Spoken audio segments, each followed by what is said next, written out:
Welcome, and we're in Second Kings 2, and here we see quite a juxtaposition in comparison to these kings of Israel of late. We now see the dynasty and lineage of Elijah, the prophet of the Lord.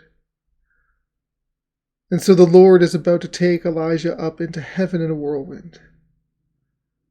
And Elijah and Elisha begin to travel, and they go together, and Elisha pleads devotion to Elijah, and they travel together and they spend time together. There's a lovely moment in it where they are stuck on one side of the Jordan, and again they will not split up, and so Elijah takes his cloak, rolls it up, and strikes the water, and the water divides right to left, and they cross on dry ground. And they continue to go together, and Elijah eventually says to Elisha, "What can I do for you before I am taken?"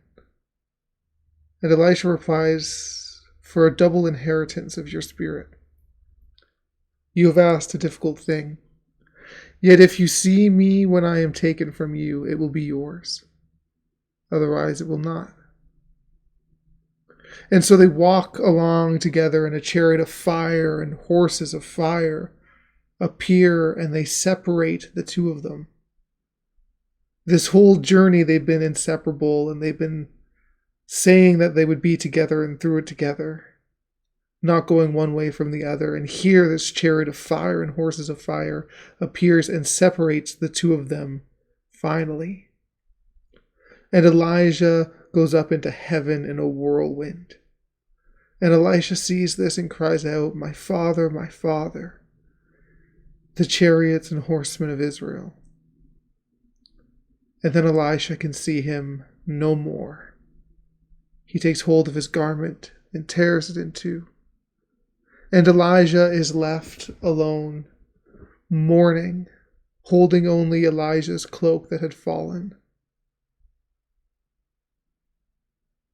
Where is the Lord, the God of Elijah? He takes the cloak and he strikes the water. And the water divides once again, and he crosses over it.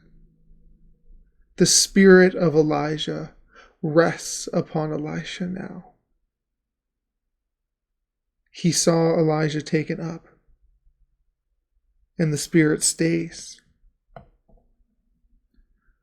Some people who saw suggest that maybe the Lord just took him up and then put him down somewhere else. But no. Elijah was taken up into heaven, and Elisha was left on the ground.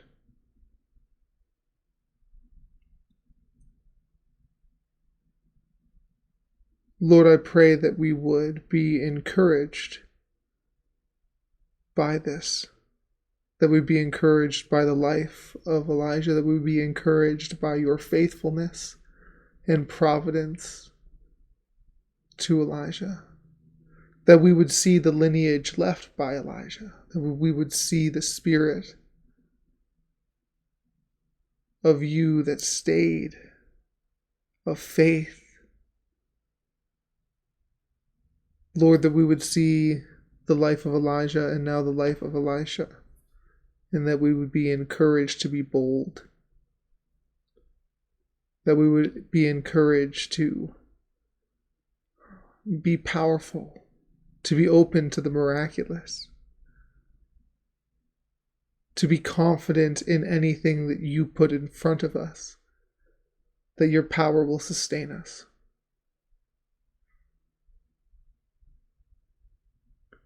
That we would see the beauty in the miracles, that we would have a hope and a desire for your power to be here amongst us today. Lord, would we walk together without being separated. Amen.